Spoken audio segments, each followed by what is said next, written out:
أشهد أن محمد رسول الله۔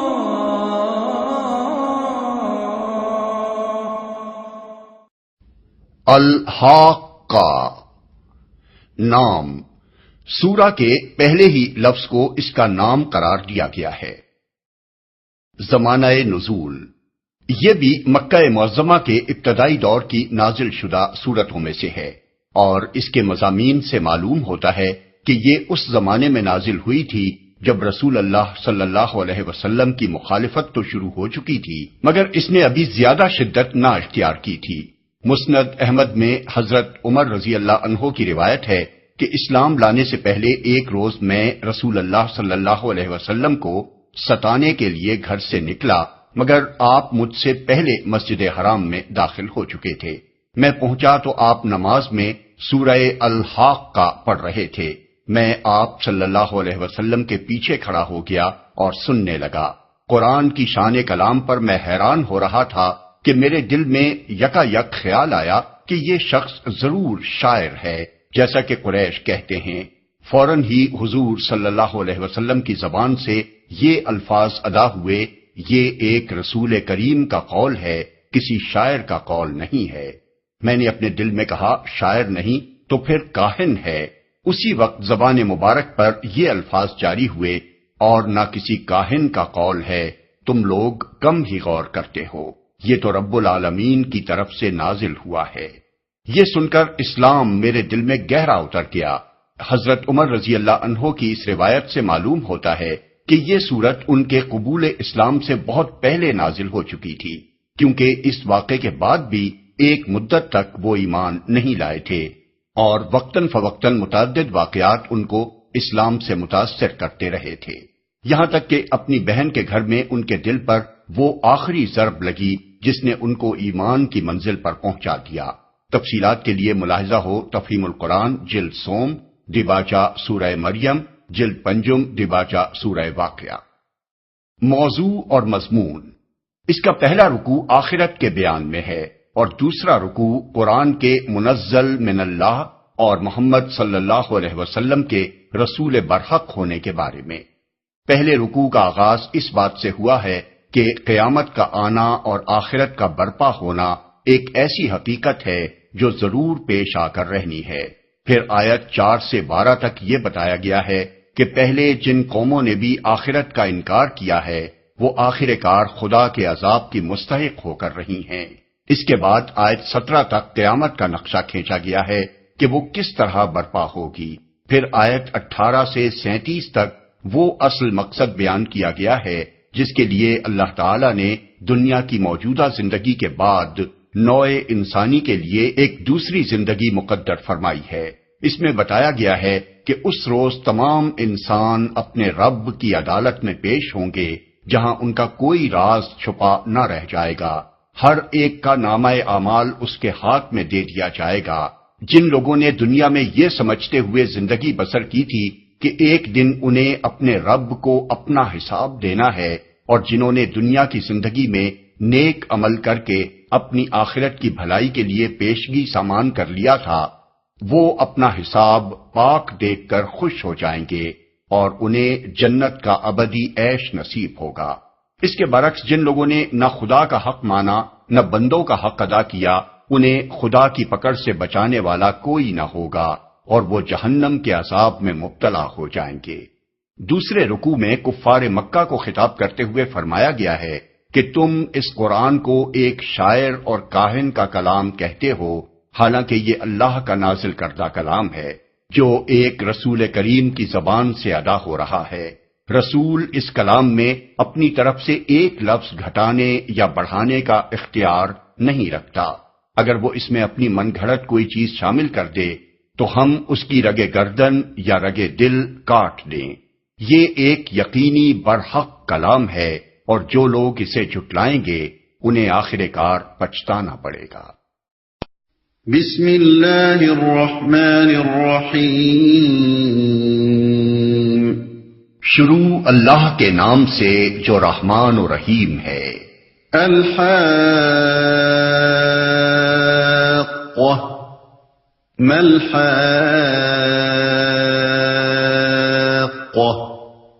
وما أدراك ما الحاقة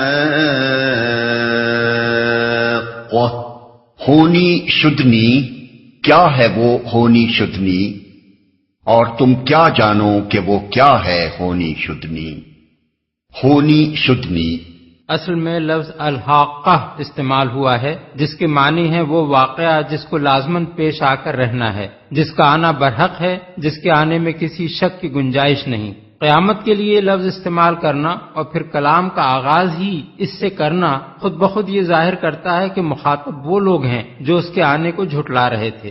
ان کو خطاب کر کے فرمایا جا رہا ہے کہ جس چیز کی تم تکذیب کر رہے ہو وہ شدنی ہے، تمہارے انکار سے اس کا آنا رک نہیں جائے گا۔ وہ کیا ہے ہونی شدنی؟ یکے بعد دیگرے یہ دو سوالات سامعین کو چونکانے کے لیے کیے گئے ہیں تاکہ وہ بات کی اہمیت کو سمجھیں اور پوری توجہ کے ساتھ آگے کی بات سنیں۔ كذبت ثمود وعاد بالقارعة فأما ثمود فأهلكوا بالطاغية سمود اور عاد نے اس اچانک ٹوٹ پڑنے والی آفت کو جھٹلایا تو سمود ایک سخت حادثے سے ہلاک کیے گئے۔ سمود کفار مکہ چونکہ قیامت کو جھٹلا رہے تھے اور اس کے آنے کی خبر کو مذاق سمجھتے تھے، اس لیے پہلے ان کو خبردار کیا گیا کہ وہ تو ہونی شدنی ہے، تم چاہے مانو یا نہ مانو وہ بہرحال آ کر رہے گی۔ اس کے بعد اب ان کو بتایا جا رہا ہے کہ یہ معاملہ صرف اتنا سادہ سا معاملہ نہیں ہے کہ کوئی شخص ایک پیش آنے والے واقعے کی خبر کو تسلیم کرتا ہے یا نہیں، بلکہ اس کا نہایت گہرا تعلق قوموں کے اخلاق اور پھر ان کے مستقبل سے ہے۔ تم سے پہلے گزری ہوئی قوموں کی تاریخ شاہد ہے کہ جس قوم نے بھی آخرت کا انکار کر کے اسی دنیا کی زندگی کو اصل زندگی سمجھا اور اس بات کو جھٹلا دیا کہ انسان کو آخر کار خدا کی عدالت میں اپنا حساب دینا ہوگا، وہ سخت اخلاقی بگاڑ میں مبتلا ہوئی، یہاں تک کہ خدا کے عذاب نے آ کر دنیا کو اس کے وجود سے پاک کر دیا۔ آفت اصل لفظ القارعہ ہے۔ قرع عربی زبان میں ٹھونکنے، کوٹنے، کھڑکھڑا دینے اور ایک چیز کو دوسری چیز پر مار دینے کے لیے بولا جاتا ہے۔ قیامت کے لیے یہ دوسرا لفظ اس کی ہولناکی کا تصور دلانے کے لیے استعمال کیا گیا ہے۔ سخت حادثہ سورہ اعراف آیت 78 میں اس کو الرجفہ یعنی زبردست زلزلہ کہا گیا ہے۔ سورہ ہود آیت 67 میں اس کے لیے الصیحہ یعنی زور کے دھماکے کا لفظ استعمال کیا گیا ہے۔ سورہ حامیم السجدہ آیت 17 میں فرمایا گیا ہے کہ ان کو صاعقۃ العذاب یعنی عذاب کے کڑکے نے آ لیا، اور یہاں اسی عذاب کو الطاغیہ یعنی حد سے زیادہ سخت حادثے سے تعبیر فرمایا گیا ہے۔ یہ ایک ہی واقعے کی مختلف کیفیات کا بیان ہے۔ وَأَمَّا عَادٌ فَأُهْلِكُوا بِرِيحٍ صَرْصَرٍ عَاتِيَةٍ سَخَّرَهَا عَلَيْهِمْ 7 لَيَالٍ و8 أَيَّامٍ حُسُومًا فَتَرَى الْقَوْمَ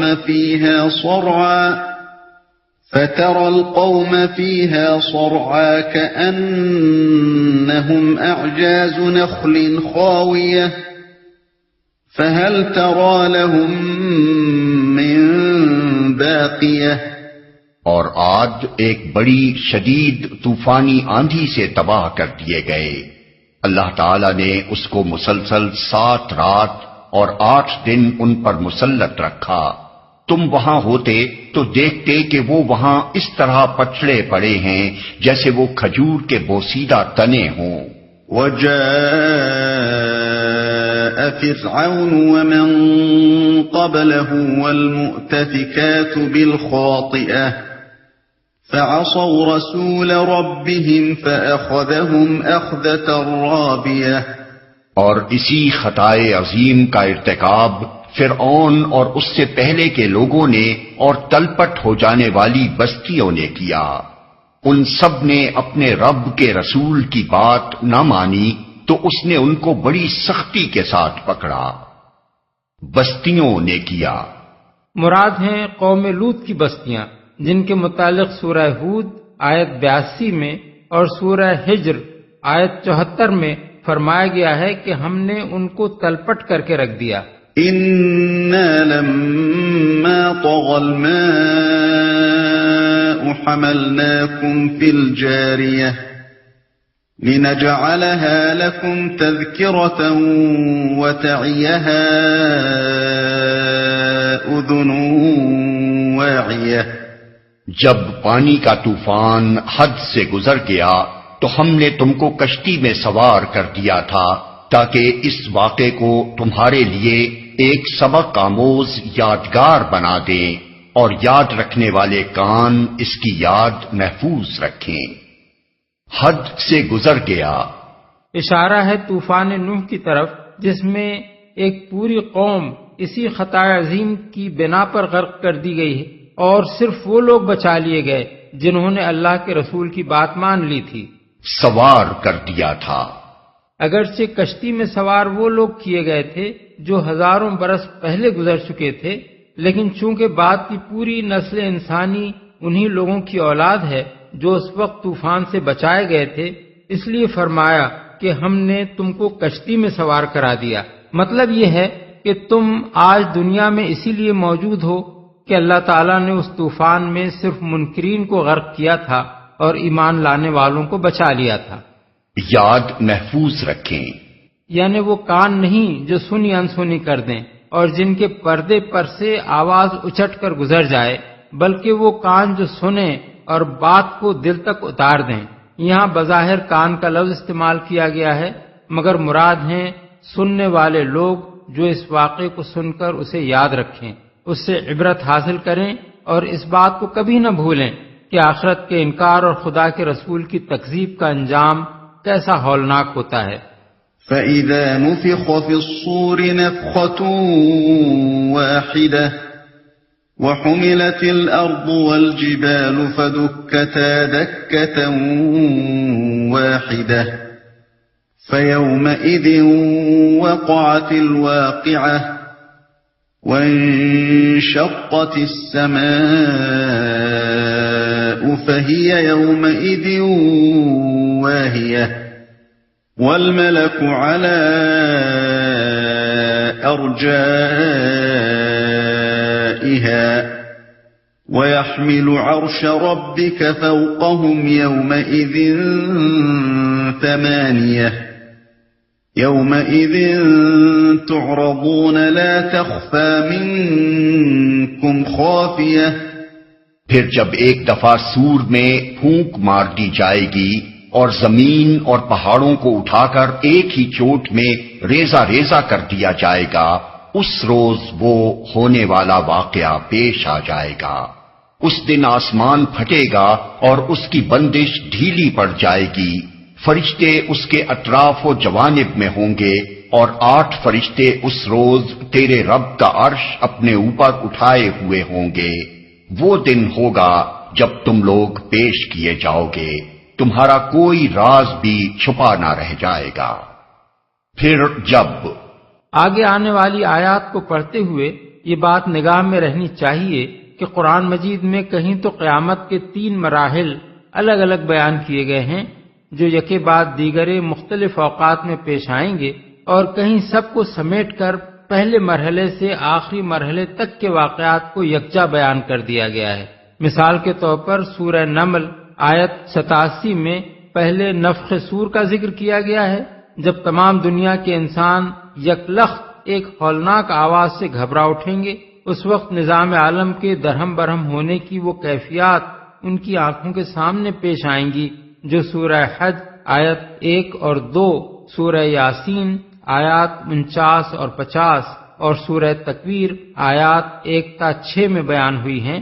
سورہ زمر آیات 67 تا 70 میں دوسرے اور تیسرے نفخ صور کے متعلق بتایا گیا ہے کہ ایک نفخ پر سب لوگ مر کر گر جائیں گے، اور اس کے بعد جب پھر صور پھونکا جائے گا تو سب جی اٹھیں گے اور خدا کی عدالت میں پیش ہو جائیں گے۔ سورہ طٰہٰ آیات 102 تا 112، سورہ انبیاء آیات 101 تا 103، سورہ یاسین آیات 51 تا 53 اور سورہ قاف آیات 20 تا 22 میں صرف تیسرے نفخ صور کا ذکر ہے، لیکن یہاں اور بہت سے دوسرے مقامات پر قرآن میں پہلے نفخ صور سے لے کر جنت اور جہنم میں لوگوں کے داخل ہونے تک قیامت کے تمام واقعات کو ایک ہی سلسلے میں بیان کر دیا گیا ہے۔ اوپر اٹھائے ہوئے ہوں گے۔ یہ آیت متشابہات میں سے ہے جس کے معنی متعین کرنا مشکل ہے۔ ہم نہ یہ جان سکتے ہیں کہ عرش کیا چیز ہے اور نہ یہی سمجھ سکتے ہیں کہ قیامت کے روز 8 فرشتوں کے اس کو اٹھانے کی کیفیت کیا ہوگی، مگر یہ بات بہرحال قابل تصور نہیں ہے کہ اللہ تعالیٰ عرش پر بیٹھا ہوگا اور 8 فرشتے اس کو عرش سمیت اٹھائے ہوئے ہوں گے۔ آیت میں بھی یہ نہیں کہا گیا ہے کہ اس وقت اللہ تعالیٰ عرش پر بیٹھا ہوا ہوگا، اور ذات باری کا جو تصور ہم کو قرآن مجید میں دیا گیا ہے وہ بھی یہ خیال کرنے میں مانے ہے کہ وہ جسم اور جہت اور مقام سے منزہ ہستی کسی جگہ متمکن ہو اور کوئی مخلوق اسے اٹھائے۔ اس لیے کھوج کرید کر کے اس کے معنی متعین کرنے کی کوشش کرنا اپنے آپ کو گمراہی کے خطرے میں مبتلا کرنا ہے۔ البتہ یہ بات سمجھ لینی چاہیے کہ قرآن مجید میں اللہ تعالیٰ کی حکومت و فرما روائی اور اس کے معاملات کا تصور دلانے کے لیے لوگوں کے سامنے وہی نقشہ پیش کیا گیا ہے جو دنیا میں بادشاہی کا نقشہ ہوتا ہے، اور اس کے لیے وہی اصطلاحیں استعمال کی گئی ہیں جو انسانی زبانوں میں سلطنت اور اس کے مظاہر و لوازم کے لیے مستعمل ہیں، کیونکہ انسانی ذہن اسی نقشے اور انہی اصطلاحات کی مدد سے کسی حد تک کائنات کی سلطانی کے معاملات کو سمجھ سکتا ہے۔ یہ سب کچھ اصل حقیقت کو انسانی فہم سے قریب تر کرنے کے لیے ہے، اس کو بالکل لفظی معنوں میں لے لینا درست نہیں ہے۔ فَأَمَّا مَنْ أُوتِيَ كِتَابَهُ بِيَمِينِهِ فَيَقُولُ هَاؤُمُ اقْرَءُوا كِتَابِيَهْ إِنِّي ظَنَنتُ أَنِّي مُلَاقٍ حِسَابِيَهْ۔ اس وقت جس کا نامہ اعمال اس کے سیدھے ہاتھ میں دیا جائے گا وہ کہے گا، لو دیکھو پڑھو میرا نامہ اعمال، میں سمجھتا تھا کہ مجھے ضرور اپنا حساب ملنے والا ہے۔ سیدھے ہاتھ میں دیا جائے گا۔ سیدھے ہاتھ میں نامہ اعمال کا دیا جانا ہی ظاہر کر دے گا کہ اس کا حساب بے باک ہے اور وہ اللہ تعالی کی عدالت میں مجرم کی حیثیت سے نہیں بلکہ صالح انسان کی حیثیت سے پیش ہو رہا ہے۔ اغلب یہ ہے کہ اعمال ناموں کی تقسیم کے وقت صالح انسان خود سیدھا ہاتھ بڑھا کر اپنا نامہ اعمال لے گا، کیونکہ موت کے وقت سے میدان حشر میں حاضری تک اس کے ساتھ جو معاملہ پیش آیا ہوگا اس کی وجہ سے اس کو پہلے ہی یہ اطمینان حاصل ہو چکا ہوگا کہ میں یہاں انعام پانے کے لیے پیش ہو رہا ہوں، نہ کہ سزا پانے کے لیے۔ قرآن مجید میں یہ بات جگہ جگہ بڑی صراحت کے ساتھ بتائی گئی ہے کہ موت کے وقت ہی سے یہ بات انسان پر واضح ہو جاتی ہے کہ وہ نیک بخت آدمی کی حیثیت سے دوسرے عالم میں جا رہا ہے یا بدبخت آدمی کی حیثیت سے۔ پھر موت سے قیامت تک نیک انسان کے ساتھ مہمان کا سا معاملہ ہوتا ہے اور بد انسان کے ساتھ حوالاتی مجرم کا سا۔ اس کے بعد جب قیامت کے روز دوسری زندگی کا آغاز ہوتا ہے، اسی وقت سے صالحین کی حالت و کیفیت کچھ اور ہوتی ہے اور کفار و منافقین اور مجرمین کی حالت و کیفیت کچھ اور۔ تفصیلات کے لیے ملاحظہ ہو تفہیم القرآن جلد 2 سورہ الانفال آیت 50، سورہ النحل آیات 28 اور 32، سورہ بنی اسرائیل آیت 97، جلد 1 سورہ طٰہٰ آیات 102، 103، 124 تا 126، سورہ الانبیاء آیت 103، سورہ الفرقان آیت 24، سورہ النمل آیت 89، جلد 4 سورہ سبا آیت 51، سورہ یاسین آیات 26، 27، سورہ المومن آیات 45، 46، جلد 5 سورہ محمد آیت 27، سورہ قاف آیات 19 تا 23۔ نامہ اعمال یعنی نامہ اعمال ملتے ہی وہ خوش ہو جائے گا اور اپنے ساتھیوں کو دکھائے گا۔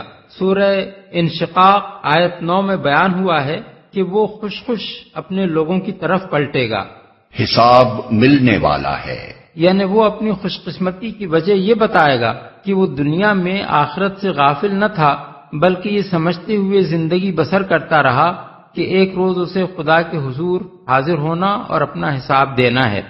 فهو في عيشة راضية في جنة عالية قطوفها دانية كلوا واشربوا هنيئا بما أسلفتم في الأيام الخالية۔ پس وہ دل پسند عیش میں ہوگا عالی مقام جنت میں، جس کے پھلوں کے گچھے جھکے پڑ رہے ہوں گے۔ ایسے لوگوں سے کہا جائے گا مزے سے کھاؤ اور پیو اپنے ان اعمال کے بدلے جو تم نے گزرے ہوئے دنوں میں کیے ہیں۔ وَأَمَّا مَنْ أُوتِيَ كِتَابَهُ بِشِمَالِهِ فَيَقُولُ يَا لَيْتَنِي لَمْ أُوتَ كِتَابِيَهْ وَلَمْ أَدْرِ مَا حِسَابِيَهْ يَا لَيْتَهَا كَانَتِ الْقَاضِيَةَ مَا أَغْنَى عَنِّي مَالِيَهْ هَلَكَ عَنِّي سُلْطَانِيَهْ۔ اور جس کا نامہ اعمال اس کے بائیں ہاتھ میں دیا جائے گا وہ کہے گا کاش میرا اعمال نامہ مجھے نہ دیا گیا ہوتا اور میں نہ جانتا کہ میرا حساب کیا ہے۔ کاش میری وہی موت جو دنیا میں آئی تھی فیصلہ کن ہوتی۔ آج میرا مال میرے کچھ کام نہ آیا، میرا سارا اقتدار ختم ہو گیا۔ بائیں ہاتھ میں دیا جائے گا۔ سورہ انشقاق میں فرمایا گیا ہے اور جس کا نام اعمال اس کی پیٹھ کے پیچھے دیا جائے گا۔ غالباً اس کی صورت یہ ہوگی کہ مجرم کو چونکہ پہلے ہی سے اپنے مجرم ہونے کا علم ہوگا اور وہ جانتا ہوگا کہ اس نامہ اعمال میں اس کا کیا کچا چٹھا درج ہے، اس لیے وہ نہایت بددلی کے ساتھ اپنا بائیں ہاتھ بڑھا کر اسے لے گا اور فوراً پیٹھ کے پیچھے چھپا لے گا تاکہ کوئی دیکھنے نہ پائے۔ مجھے نہ دیا گیا ہوتا، یعنی مجھے یہ نامہ اعمال دیکھ کر میدان حشر میں علانیہ سب کے سامنے ذلیل و رسوا نہ کیا جاتا اور جو سزا بھی دینی تھی دے ڈالی جاتی۔ میرا حساب کیا ہے؟ یعنی مجھے نہ بتایا جاتا کہ میں دنیا میں کیا کچھ کر کے آیا ہوں۔ دوسرا مطلب اس آیت کا یہ بھی ہو سکتا ہے کہ میں نے کبھی یہ نہ جانا تھا کہ حساب کیا بلا ہوتی ہے، مجھے کبھی یہ خیال تک نہ آیا تھا کہ ایک دن مجھے اپنا حساب بھی دینا ہوگا اور میرا سب کیا کرایا میرے سامنے رکھ دیا جائے گا۔ فیصلہ کن ہوتی، یعنی دنیا میں مرنے کے بعد میں ہمیشہ کے لیے معدوم ہو گیا ہوتا اور کوئی دوسری زندگی نہ ہوتی۔ سارا اقتدار ختم ہو گیا۔ اصل الفاظ ہیں ہلک عنی سلطانیہ۔ سلطان کا لفظ دلیل و حجت کے لیے بھی استعمال ہوتا ہے اور اقتدار کے لیے بھی۔ اگر اسے دلیل و حجت کے معنی میں لیا جائے تو مطلب یہ ہوگا کہ جو دلیل بازیاں میں کیا کرتا تھا وہ یہاں نہیں چل سکتی، میرے پاس اپنی صفائی میں پیش کرنے کے لیے اب کوئی حجت نہیں رہی۔ اور اقتدار کے معنی میں لیا جائے تو مراد یہ ہوگی کہ دنیا میں جس طاقت کے بلبوتے پر میں اکڑتا تھا وہ یہاں ختم ہو چکی ہے۔ اب یہاں کوئی میرا لشکر نہیں، کوئی میرا حکم ماننے والا نہیں، میں ایک بے بس اور لاچار بندے کی حیثیت سے کھڑا ہوں جو اپنے دفاع کے لیے کچھ نہیں کر سکتا۔ خذوه فغلوه ثم الجحیم صلوه ثم في سلسلة ذرعها 70 ذراعا فاسلكوه۔ حکم ہوگا پکڑو اسے اور اس کی گردن میں توق ڈال دو، پھر اسے جہنم میں جھونک دو، پھر اس کو 70 ہاتھ لمبی زنجیر میں جکڑ دو۔ إنه كان لا يؤمن بالله العظيم ولا يحض على طعام المسكين فليس له اليوم هاهنا حميم ولا طعام إلا من غسلين لا يأكله إلا الخاطئون۔ یہ نہ اللہ بزرگ و برتر پر ایمان لاتا تھا اور نہ مسکین کو کھانا کھلانے کی ترغیب دیتا تھا، لہذا آج نہ یہاں اس کا کوئی یار غمخوار ہے اور نہ زخموں کے دھون کے سوا اس کے لیے کوئی کھانا جسے خطاکاروں کے سوا کوئی نہیں کھاتا، نہ مسکین کو کھانا کھلانے کی ترغیب دیتا تھا۔ یعنی خود کسی غریب کو کھانا کھلانا تو درکنار، کسی سے یہ کہنا بھی پسند نہ کرتا تھا کہ خدا کے بھوکے بندوں کو روٹی دے دو۔ فلا اقسم بما تبصرون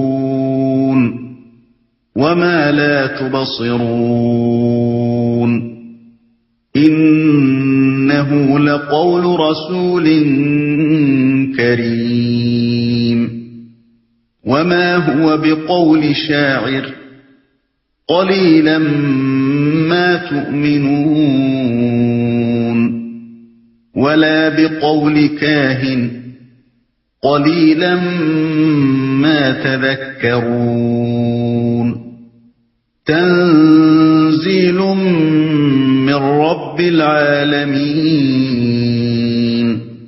بس نہیں، میں قسم کھاتا ہوں ان چیزوں کی بھی جو تم دیکھتے ہو اور ان کی بھی جنہیں تم نہیں دیکھتے، یہ ایک رسول کریم کا قول ہے، کسی شاعر کا قول نہیں ہے، تم لوگ کم ہی ایمان لاتے ہو، اور نہ یہ کسی کاہن کا قول ہے، تم لوگ کم ہی غور کرتے ہو، یہ رب العالمین کی طرف سے نازل ہوا ہے۔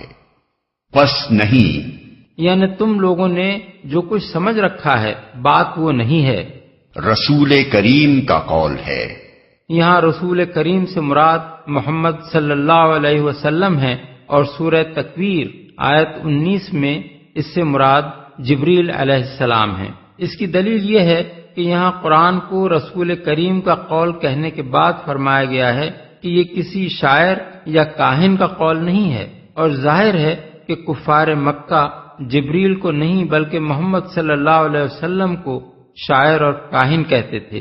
بخلاف اس کے سورہ تکویر میں قرآن کو رسول کریم کا قول کہنے کے بعد فرمایا گیا ہے کہ وہ رسول بڑی قوت والا ہے، صاحب عرش کے ہاں بلند مرتبہ رکھتا ہے، وہاں اس کی بات مانی جاتی ہے، وہ امانت دار ہے، اور محمد صلی اللہ علیہ وسلم نے اس کو روشن افق پر دیکھا ہے۔ قریب قریب یہی مضمون سورہ نجم آیات 5 تا 10 میں جبریل علیہ السلام کے متعلق بیان ہوا ہے۔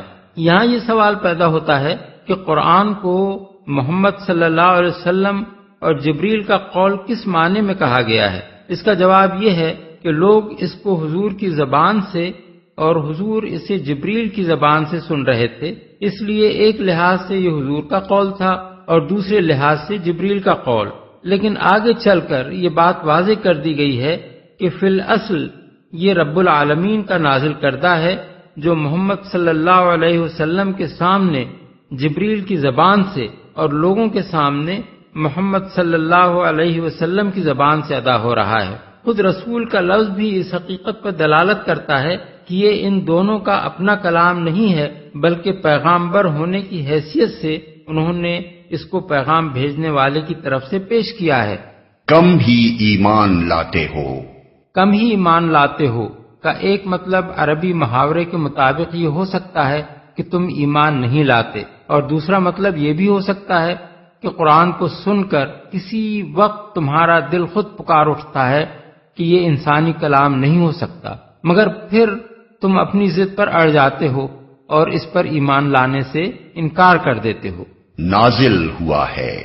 حاصل کلام یہ ہے کہ جو کچھ تمہیں نظر آتا ہے اور جو کچھ تم کو نظر نہیں آتا، اس سب کی قسم میں اس بات پر کھاتا ہوں کہ یہ قرآن کسی شاعر یا کاہن کا کلام نہیں ہے، بلکہ رب العالمین کا نازل کردہ ہے، جو ایک ایسے رسول کی زبان سے ادا ہو رہا ہے جو کریم یعنی نہایت معزز اور شریف ہے۔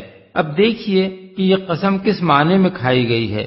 جو کچھ لوگوں کو نظر آ رہا تھا وہ یہ تھا کہ نمبر 1، اس کلام کو ایک ایسا شخص پیش کر رہا تھا جس کا شریف النفس ہونا مکے کے معاشرے میں کسی سے چھپا ہوا نہ تھا۔ سب جانتے تھے کہ اخلاقی حیثیت سے یہ ان کی قوم کا بہترین آدمی ہے۔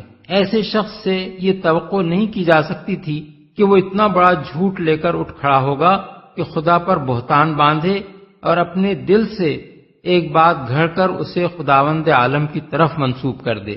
2، وہ یہ بھی علانیہ دیکھ رہے تھے کہ اس کلام کو پیش کرنے میں اپنا کوئی ذاتی مفاد اس شخص کے پیش نظر نہیں ہے، بلکہ یہ کام کر کے تو اس نے اپنے مفاد کو قربان کر دیا ہے، اپنی تجارت کو برباد کیا، اپنے عیش و آرام کو تج دیا، جس معاشرے میں اسے سر آنکھوں پر بٹھایا جاتا تھا اسی میں گالیاں کھانے لگا، اور نہ صرف خود بلکہ اپنے بال بچوں تک کو ہر قسم کے مصائب میں مبتلا کر لیا۔ ذاتی مفاد کا خواہش مند ان کانٹوں میں اپنے آپ کو کیوں گھسیٹتا؟ 3، ان کی آنکھیں یہ بھی دیکھ رہی تھیں کہ انہی کے معاشرے میں سے جو لوگ اس شخص پر ایمان لا رہے تھے ان کی زندگی میں یکلخت ایک انقلاب برپا ہو جاتا تھا۔ کسی شاعر یا کاہن کے کلام میں یہ تاثیر آخر کب دیکھی گئی ہے کہ وہ لوگوں میں ایسی زبردست اخلاقی تبدیلی پیدا کر دے اور اس کے ماننے والے اس کی خاطر ہر طرح کے مصائب و آلام برداشت کرنے کے لیے تیار ہو جائیں۔ 4، ان سے یہ بات بھی چھپی ہوئی نہ تھی کہ شعر کی زبان کیا ہوتی ہے اور کاہنوں کا کلام کیسا ہوتا ہے۔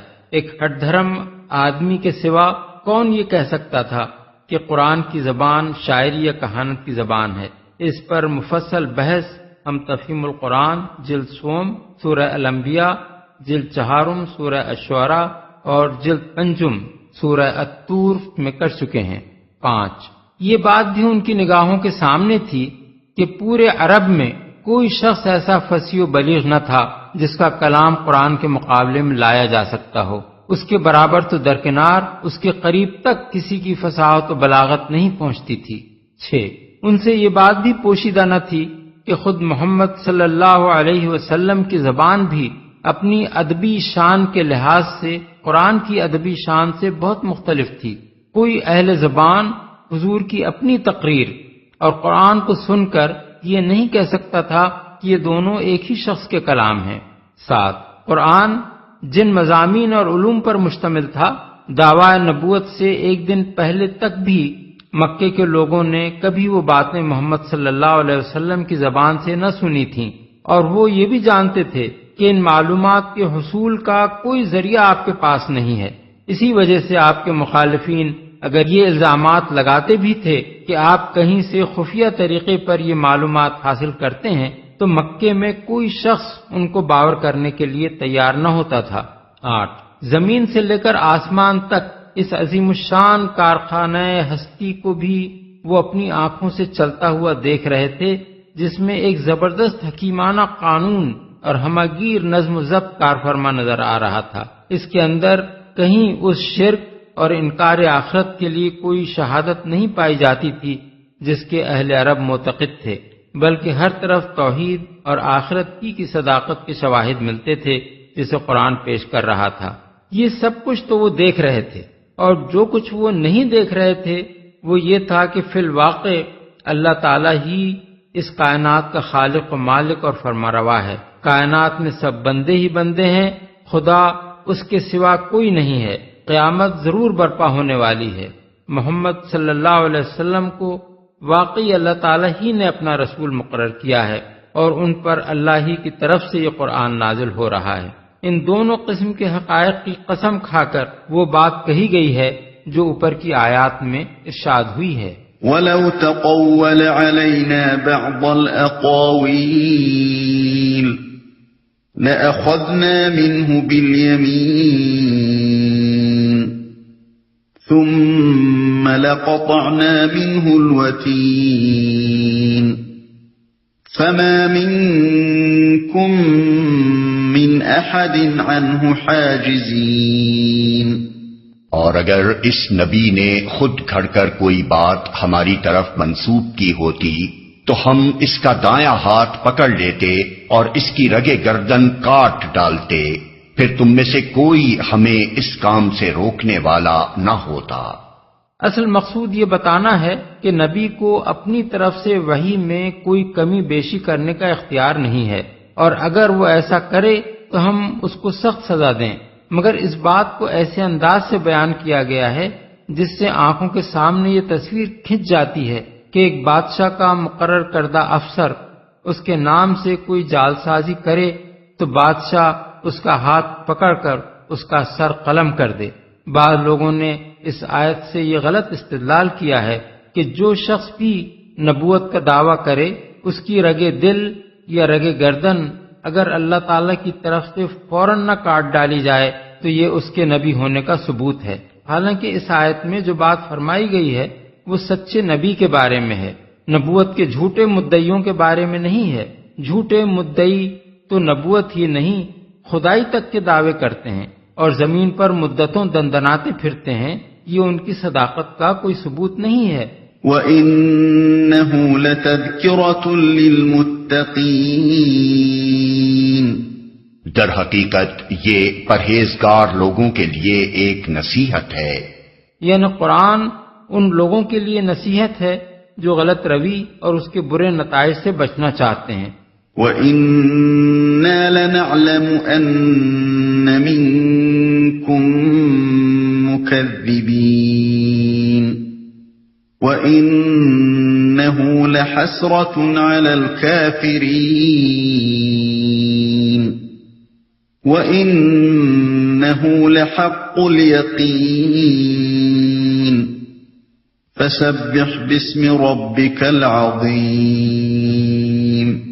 اور ہم جانتے ہیں کہ تم میں سے کچھ لوگ جھٹلانے والے ہیں، ایسے کافروں کے لیے یقیناً یہ موجب حسرت ہے اور یہ بالکل یقینی حق ہے، پس اے نبی اپنے رب عظیم کے نام کی تسبیح کرو، موجب حسرت ہے، یعنی آخر کار انہیں اس بات پر پچھتانا پڑے گا کہ انہوں نے کیوں اس قرآن کی تکذیب کی۔